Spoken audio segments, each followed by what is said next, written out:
कोरेगाव खटाव सातारच्या जलसिंचन इतिहासातील मैलाचा दगड. गुरुवर्य लक्ष्मणरावजी इनामदार जेहकटापूर उपसा जलसिंचन योजनेच्या विस्तारित कामाची निविदा प्रसिद्ध. आमदार महेश शिंदे यांनी सरकारचे मानले आभार.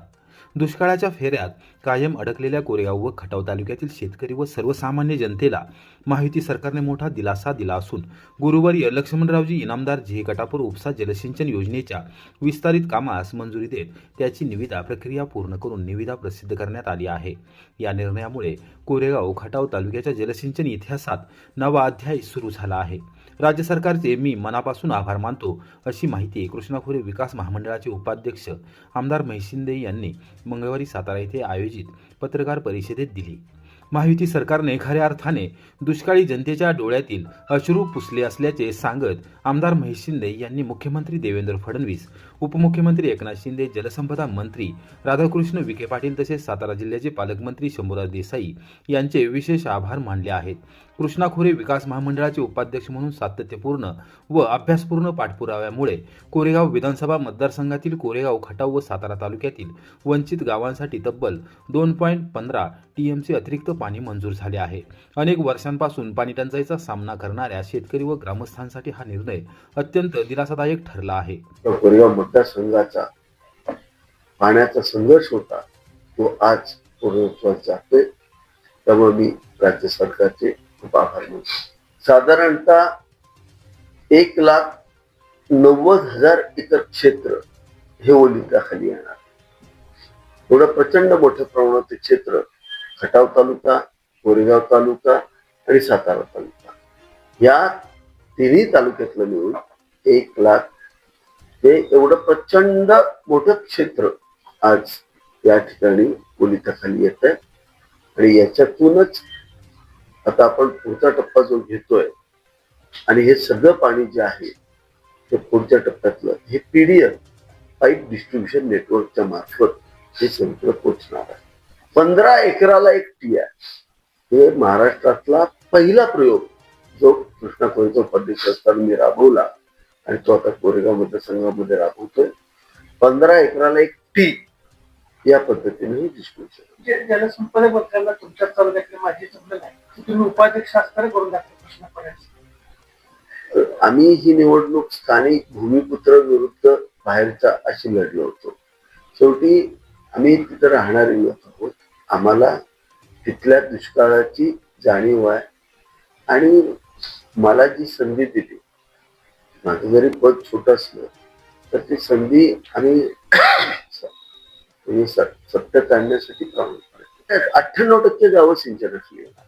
98% नदी आणि कॅनॉलचं जे इरिगेशन आहे, धूम कॅनॉलचं इरिगेशन आहे, ते सोडून सगळीच गावं एकत्र होती. आणि याचं एक वैशिष्ट्य असं आहे, या योजनेत अजून एक मोठं एक चांगली गोष्ट आहे की जे पाणी वाहून जात आहे ते आपण कोरेगाव तालुक्याच्या डोक्यावरती म्हणजे भाडळ खोऱ्यापासून, रामोसवाडीपासून भाडळ खोऱ्यापर्यंत त्या ठिकाणीही 2 टीएमसी पेक्षा जास्त जे पाणी वाहून जाणार आहे ते पाणी आपण 2.5 टीएमसी पाणी हे आपण तालुक्याच्या डोक्यावरती साठवू. साधारणतः 1800 कोटी रुपयाचा हे काम आहे. कोरेगाव शहरामध्ये पाण्याचं संकट येण्याचं कारण जेहकटापूरचा जो बॅरेज आहे त्याच्या खाली ती विहीर आहे आणि ती फार जुनी विहीर आहे.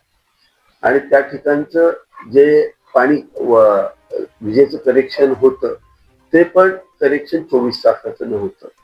आता मी स्वतःची जागा 3 गुंठे जी स्वतः विकत घेतली होती पाण्यासाठी, ती बंधाऱ्यातली जागा मी स्वतः दान केली नगरपालिकेला. नगरपालिकेने आता मी 67 कोटीची पाणी योजना आदरणीय उपमुख्यमंत्री एकनाथ शिंदे साहेबांनी मला मंजूर करून दिली कोरेगाव शहराला. त्या तिथे विहीर काढायचं काम चालू झाले. तो सोर्स आणि त्याला सोलारचं कनेक्शन तर 24 तास होणार आहे. शिवाय त्याची सेपरेट पाण्याची पंपिंगची लाईन आहे. त्याच्यामुळे 24/7 पाणी योजना आम्ही कोरेगावची कार्यान्वित करतो. त्याचं 80% काम पूर्ण झालंय. एकदा पंपिंग स्टेशन आणि हे काम पूर्ण झाले की पाण्याचा स्रोत कुठलाही प्रॉब्लेम येणार नाही. छत्रपती शिवाजी महाराज यांच्याबद्दलच्या त्या वादग्रस्त विधानावरून ऑक्सफोर्ड प्रेसने मागितली माफी. खासदार श्रीमंत छत्रपती उदयनराजे भोसले यांच्या संघर्षाला यश.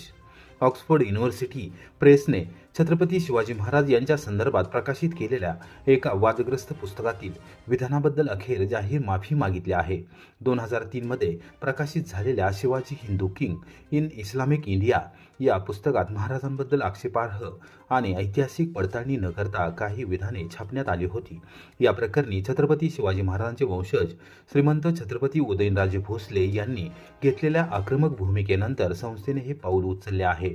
जेम्स लेन लिखित या पुस्तकातील पुष्ट क्रमांक 31, 33, 34 आणि 93 वर महाराजांच्या वैयक्तिक आणि कौटुंबिक जीवनाबद्दल काही विधाने करण्यात आली होती. ही विधाने कोणत्याही भक्कम पुराव्याशिवाय आणि ऐतिहासिक सत्यता न पडताळता प्रसिद्ध करण्यात आली होती. या मजकुरामुळे जगभरातील शिवप्रेमींच्या भावना दुखावल्या गेल्या होत्या आणि महाराष्ट्रात मोठे जनांदोलन उभे राहिले होते. ऑक्सफोर्ड युनिव्हर्सिटी प्रेस इंडियाचे माजी व्यवस्थापकीय संचालक सईद मंझर खान यांच्या वतीने ही अधिकृत माफी मागण्यात आली आहे. पुस्तकातील विधानांची पडताळणी झाली नव्हती याबद्दल आम्हाला मनापासून वाईट वाटत आहे. यामुळे श्रीमंत छत्रपती उदयनराजे भोसले आणि जनतेला जो मानसिक त्रास झाला त्याबद्दल आम्ही क्षमस्व आहोत, असे या माफीनाम्यात नमूद करण्यात आले आहे. सत्याचा विजय हेडलाईन्समध्ये या घटनेचे वर्णन सत्याचा विजय असे केले जात आहे. अनेक वर्षांपासून या पुस्तकातील चुकीच्या माहितीविरोधात कायदेशीर आणि सामाजिक लढा सुरू होता. प्रकाशकाने आपली चूक मान्य केल्यामुळे आता या वादावर पडदा पडण्याची शक्यता आहे. कराडच्या सर्वांगीण विकासासाठी भरीव प्रयत्न, कराड शहर स्वयंपूर्ण करण्याचा निर्धार, पालकमंत्री शंभूराज देसाई. कराड शहर हे महाराष्ट्रातील विकासाच्या दृष्टीने स्वयंपूर्ण शहर म्हणून ओळखले जावे यासाठी विशेष प्रयत्न करण्यात येणार असून उपमुख्यमंत्री तसेच राज्याचे नगरविकास मंत्री एकनाथ शिंदे यांच्या माध्यमातून कराड शहराच्या सर्वांगीण विकासासाठी भरीव पावले उचलली जाणार आहेत, अशी माहिती पालकमंत्री शंभूराज देसाई यांनी दिली. कराड नगरपालिका निवडणुकीत यशस्वी ठरलेल्या यशवंत लोकशाही आघाडीचे राजेंद्रसिंह यादव यांनी नुकताच लोकनियुक्त नगराध्यक्ष म्हणून पदभार स्वीकारला आहे. त्यांच्या अभिनंदनासाठी तसेच नगरपालिकेच्या कामकाजाचा आढावा घेण्यासाठी पालकमंत्री देसाई मंगळवारी सकाळी 11:30 वाजता नगरपालिका कार्यालयात भेट देऊन बैठकीत सहभागी झाले. यावेळी राष्ट्रवादी काँग्रेस शरदचंद्र पवार पक्षाचे जिल्हाध्यक्ष व माजी मंत्री बाळासाहेब पाटील, प्रमुख पदाधिकारी, नगरसेवक तसेच प्रशासकीय विभागाचे अधिकारी यावेळी उपस्थित होते. महायुती सरकारच्या माध्यमातून उपलब्ध करून देण्यात आलेल्या विकास निधीतून नगरपालिकेत राबवण्यात आलेल्या विविध कामांचा पालकमंत्री देसाई यांनी सविस्तर आढावा घेतला. तसेच राज्यस्तरीय प्रलंबित प्रश्न आणि विकास कामे वेगाने मार्गी लागावीत यासाठी मुख्याधिकाऱ्यांना स्वतंत्र प्रस्ताव सादर करण्याचे त्यांनी निर्देश दिले. आज नगरपालिका कराड यांची आढावा बैठक या ठिकाणी संपन्न झाली. मी निवडणुकीच्या प्रचारामध्ये कराडवासियांना शब्द दिलेला होता की आमच्या उमेदवारांना आपण निवडून द्या. निश्चितपणे कराड नगरीच्या विकासाला आम्ही गती देऊ. आणि नगराध्यक्ष महोदयाने आमच्या पदभार स्वीकारून 1 महिना व्हायच्या आत आज मी उच्चस्तरीय बैठक जिल्हास्तरीय अधिकारी यांना घेऊन या ठिकाणी केली. जे तातडीनं निर्णय करायचे होते, जे माझ्या अखत्यारीत पालकमंत्री म्हणून होते, ते आम्ही निर्णय आजच्या बैठकीमध्येच केले. काही निर्णयांसाठी मी जिल्हाधिकाऱ्यांना सूचना दिलेल्या आहेत की त्यांनी त्यांच्या स्तरावरती बैठक घेऊन ते प्रश्न मार्गी लावावेत. बरेच वर्ष रखडलेले प्रश्न काही राज्य सरकारशी निगडीत आहेत कराड नगरपालिकेची.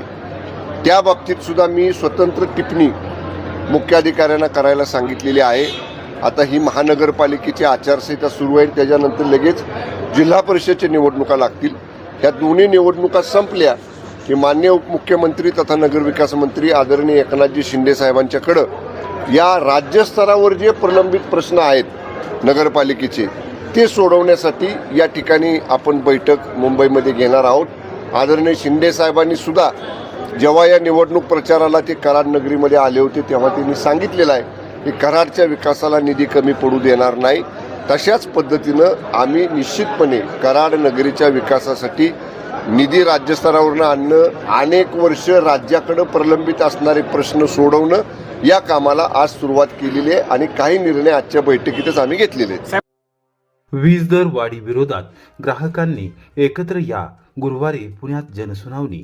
इरिगेशन फेडरेशनचे आवाहन. महावितरण कंपनीने महसूल तूट असल्याचे कारण पुढे करत पुन्हा एकदा वीज दरवाढीचा प्रस्ताव महाराष्ट्र वीज नियामक आयोगाकडे पाठवला असून या प्रस्तावावर गुरुवारी पुणे येथील कौन्सिल हॉलमध्ये अर्थात विधानभवन येथे सकाळी 11 ते सायंकाळी 5 वाजेपर्यंत जनसुनावणी होणार आहे. या सुनावणीला मोठ्या संख्येने उपस्थित राहून प्रस्तावित दरवाढीला तीव्र विरोध नोंदवावा असे आवाहन सातारा जिल्हा इरिगेशन फेडरेशनचे अध्यक्ष प्रकाश बापू पाटील यांनी केले आहे. वाढते वीज बिल, शेतीपंपाचे खर्च, उद्योगधंद्यांवरील ताण आणि सर्वसामान्य ग्राहकांवरील आर्थिक ओझे लक्षात घेता आणखी दरवाढ अन्यायकारक ठरणार आहे. महावितरण कंपनीच्या प्रशासकीय आणि तांत्रिक तोट्याची जबाबदारी ग्राहकांवर ढकलली जाऊ नये, तर कंपनीने कार्यपद्धती सुधारून कार्यक्षमता वाढवावी अशी मागणी त्यांनी केली. वीज ही मूलभूत गरज असून तिच्या दरामध्ये होणारी वारंवार वाढ कृषी, लघुउद्योग, व्यापारी वर्ग तसेच सर्वसामान्य नागरिकांच्या जीवन खर्चावर थेट परिणाम करत असल्याचे पाटील यांनी नमूद केले. लोकशाही व्यवस्थेत जनसुनावणी ही महत्त्वाची प्रक्रिया असल्याने प्रत्येक ग्राहकाने आपला हक्क बजावत उपस्थित राहून आपली भूमिका ठामपणे मांडावी असे आवाहनही त्यांनी केले आहे. दरवाढीच्या विरोधात संघटनात्मक पातळीवर जनजागरण सुरू असून शेतकरी सहकारी संस्था, पाणी वापर संघ, ग्राहक मंच आणि नागरिक संघटना यांनीही एकजूट दाखवावी असे आवाहन फेडरेशनतर्फे करण्यात आले आहे. जनसुनावणीत प्रत्यक्ष हजेरीसोबत लिखित आक्षेप नोंदवण्याचेही आवाहन करण्यात आले आहे. महावितरण कंपनीने मांडलेली महसूल तूट, त्यामागील कारणे आणि दरवाढीचे पर्याय यावर सविस्तर चर्चा होईल.